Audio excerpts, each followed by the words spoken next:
செய்திகள் தொடர்கின்றன. அறிவிக்கப்பட்ட குற்றவாளிகள் பட்டியலில் இருந்து இலங்கை அமைச்சர் டக்ளஸ் தேவானந்தாவின் பெயரை நீக்க முடியாது என சென்னை உயர்நீதிமன்றம் தீர்ப்பளித்துள்ளது. கடந்த 1986ஆம் ஆண்டு சூளைமேட்டில் நடந்த கொலை வழக்கில் இலங்கையின் சிறு தொழில்துறை அமைச்சர் டக்ளஸ் தேவானந்தா அறிவிக்கப்பட்ட குற்றவாளிகள் பட்டியலில் சேர்க்கப்பட்டார். இதை எதிர்த்து டக்ளஸ் சார்பில் சென்னை உயர்நீதிமன்றத்தில் மனு தாக்கல் செய்யப்பட்டது. இந்த மனு மீதான விசாரணை ஏற்கனவே முடிவடைந்த நிலையில் இன்று தீர்ப்பு வழங்கப்பட்டது.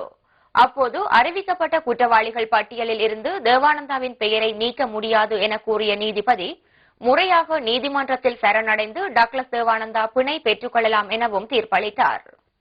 டக்ளஸ் தேவானந்தம் மீது விதிக்கப்பட்டிருக்கின்ற ப்ரொக்ளமேஷன் சட்டப்படியும் முறைப்படியும் சரியானது என்றும் அதை ரத்து செய்வதற்கு எந்த ஒரு காரணமும் இல்லை என்று நீதிபதி தன்னுடைய தீர்ப்பில் கூறியிருக்கிறார்கள்.